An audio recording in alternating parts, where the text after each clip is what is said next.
The Galactic Empire had long been a symbol of absolute power, its grip on the galaxy unyielding. For humanity, a relatively young species in the grand scheme of interstellar politics, coexistence had always been tenuous. That fragile balance was shattered the day General Elias Carter was executed. Carter, a decorated human commander who had fought valiantly to defend a human colony from imperial aggression, was captured during a skirmish. His trial was a farce, a spectacle orchestrated by the Empire to remind the galaxy of its dominance. When the verdict was announced, the galaxy watched. Carter, standing tall despite his chains, faced the tribunal with unwavering defiance. His final words echoed through the broadcast, "Humanity does not kneel." The sentence was carried out publicly on the Empire's core world, a calculated move meant to break humanity's spirit. It had the opposite effect.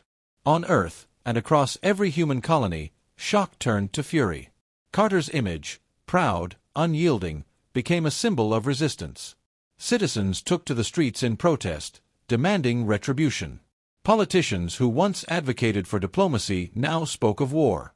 The Galactic Empire had underestimated the resolve of humanity. In hushed meetings, the United Federation's leadership debated their response. Some argued for caution, fearing annihilation against the Empire's vast forces. But the voices calling for action were louder. "If we do nothing, they'll hang another," one leader declared. The decision was unanimous. Humanity would fight. Messages of unity spread like wildfire. Recruitment centers overflowed with volunteers, soldiers, engineers, scientists, and civilians, all offering their skills for the cause. On distant colonies, factories churned out weapons and ships. Humanity's brightest minds worked tirelessly to devise strategies, combining alien technology with human innovation. The Empire's arrogance had blinded it to humanity's potential. They saw humanity as primitive and disorganized, a species of hot-blooded opportunists. What they failed to understand was humanity's greatest strength, adaptability. The execution of Elias Carter ignited a fire that would not be extinguished. Humanity's leaders addressed the galaxy in a broadcast of their own. Standing before the flag of the United Federation, they declared war. "We sought peace," the message began, "but you gave us war. Now, we will show you what it means to fight for freedom." The words resonated not only with humans but with countless other species who had suffered under the Empire's rule. The preparations were swift and resolute. Fleets of starships assembled in orbit, their sleek forms a testament to human ingenuity. Soldiers trained relentlessly, their determination forged in the crucible of shared grief and purpose. Scientists unveiled prototypes of new weapons, blending alien technologies with human creativity. As humanity mobilized, the galaxy watched with bated breath. The Empire, dismissive as ever, prepared to crush what they saw as an insurrection. They expected a swift victory. They did not understand that this time they faced a united humanity, a humanity that had learned from its past, that had been pushed to its limits, and that would not rest until justice was served. The declaration of war spread like wildfire, a rallying cry that united humanity in a way nothing else could. For centuries, humans had been fractured by internal disputes, but the execution of General Carter erased those divisions. Nations, colonies, and factions came together under a single banner. The United Federation wasted no time. They knew that hesitation would be fatal. Plans were drawn, fleets were assembled, and humanity prepared to unleash its full potential. The galaxy underestimated humans. To the Empire, humanity was just another young species, lacking in refinement and power. They were seen as stubborn, unruly, and ill-prepared for the complexities of galactic warfare. What the Empire failed to grasp was humanity's ability to adapt. Earth had been forged in conflict, its people tempered by centuries of wars, revolutions, and survival against impossible odds. The Federation's leaders delivered a message to the galaxy. "We do not seek conquest," they declared, "but we will not bow to tyranny. To those who believe in freedom, join us. To the oppressors, your time is over." It was not just a declaration of war, it was a statement of intent.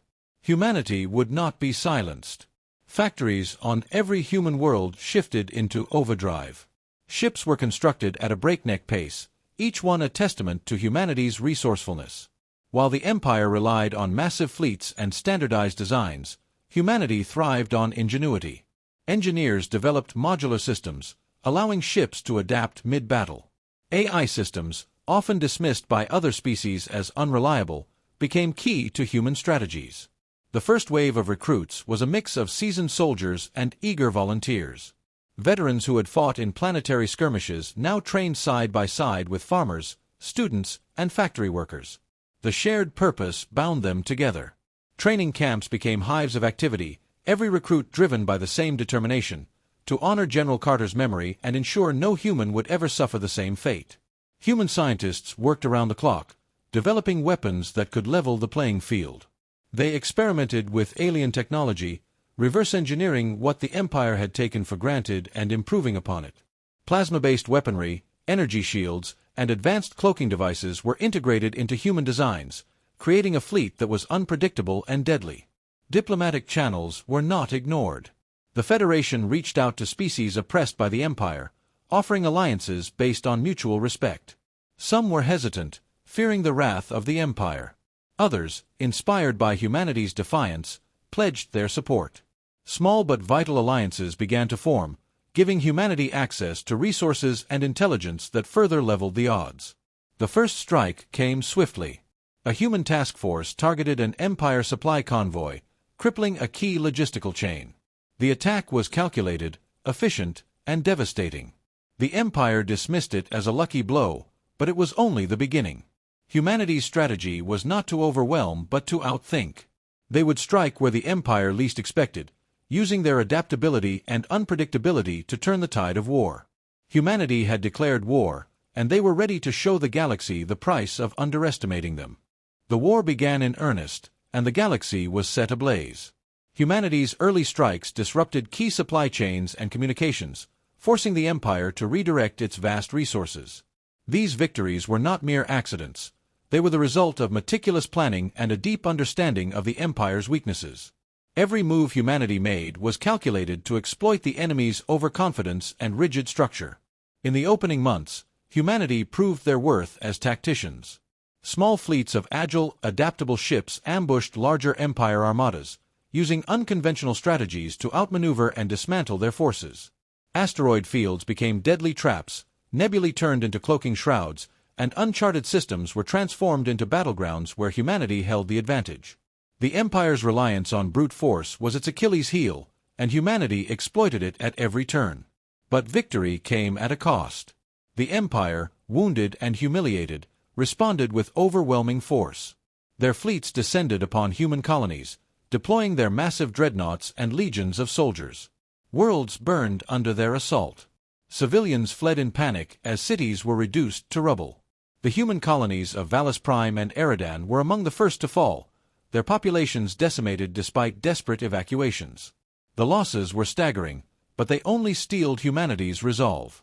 In the midst of destruction, humanity's resilience shone. On occupied worlds, resistance movements sprang up, fighting back against the Empire's oppressive forces. Ordinary civilians became saboteurs, engineers became tacticians, and even children played their part in relaying critical information. These acts of defiance inspired the galaxy, showing that humanity would not break, even under the Empire's crushing weight. The war was no longer just humanity's fight. The oppressed species of the galaxy began to see humanity as a symbol of hope. One by one, they joined the cause. The reptilian Keth, masters of ground combat, lent their warriors to human armies. The Zarin, a technologically advanced but pacifist species, shared their research on energy manipulation. The coalition grew, a patchwork of species united by a shared desire to overthrow the Empire. Yet unity was fragile. The coalition was an alliance of necessity, not trust. Internal disagreements threatened to fracture the group. Some species wanted immediate retaliation against the Empire's core worlds, while others argued for caution. Humanity took the lead in mediating these disputes, their leaders using both diplomacy and determination to keep the coalition together. They reminded their allies of what was at stake, not just freedom, but the chance to create a galaxy where no one lived in fear of the Empire. The turning point came when humanity unveiled a secret weapon, the Disruptor Array, a device capable of crippling the Empire's advanced communication systems and disabling their ships. Its first deployment in the Battle of Zaro's system was a resounding success. The Empire's fleet, blind and disorganized, fell apart under the coalition's assault. Humanity had not only proven they could fight, but that they could innovate in ways the Empire had never anticipated. The war raged on, but the tide had shifted. The Galactic Empire was no longer invincible. Humanity, against all odds, had become its greatest threat. The war reached its climax as the coalition forces launched their most ambitious assault yet, an all-out attack on the Empire's capital world. This was the heart of their power, the seat of their tyranny, and the symbol of their dominance. The battle plan was intricate, relying on precision strikes and coordinated efforts between fleets, ground forces, and resistance cells within the Empire's borders. Failure was not an option. This was humanity's moment to end the war. The assault began with an overwhelming strike on the Empire's defensive fleet. The coalition's combined armada, though smaller, moved with surgical precision. Human ships led the charge, their modular designs and advanced tactics outmaneuvering the Empire's lumbering dreadnoughts. The disruptor array was deployed once more, leaving key enemy ships dead in space. It wasn't just a battle of firepower, it was a battle of strategy, and humanity's ingenuity shone through. On the ground, Allied forces stormed the capital.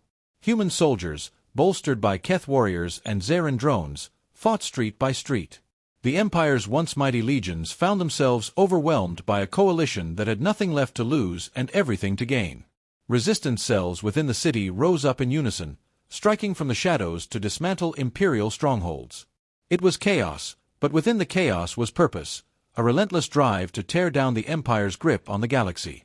As the battle raged, the cost became evident. Ships were lost, brave fighters fell, and entire squads were wiped out in the relentless push forward. Humanity's leaders knew the price of victory would be steep, but they also understood the cost of failure. Sacrifices were made at every turn, pilots choosing suicide runs to take down enemy carriers, soldiers holding the line against impossible odds. These moments of heroism fueled the coalition's determination to see the mission through. In the final hours of the battle, the Empire's leadership was cornered. The Emperor, a figure whose name inspired fear across the stars, refused to surrender. But this was no longer a war the Empire could win. Their fleets were shattered, their armies broken, and their allies had abandoned them. Humanity's forces stormed the central citadel, capturing the Emperor and bringing an end to his reign of terror. The galaxy watched as the Emperor was paraded before the coalition, stripped of his power. This wasn't just a victory for humanity, it was a victory for every species that had suffered under the Empire's rule. Liberation swept across the galaxy as enslaved worlds were freed and the remnants of the Empire's forces surrendered. The coalition, once held together by desperation, now stood united in triumph. In the aftermath, humanity addressed the galaxy once more. They didn't claim dominion or demand tribute. Instead, they called for unity, justice, and the creation of a new order, one built on mutual respect and equality.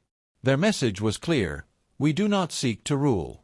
We seek to live free, and we will ensure the same for all who stand with us. Rebuilding began, both for humanity and their allies. Former enemies became partners, working together to heal the scars of war. Humanity, once underestimated, had proven their strength not just in battle but in leadership and vision. The galaxy would never be the same, and humanity's place among the stars was secured, not as conquerors, but as defenders of freedom.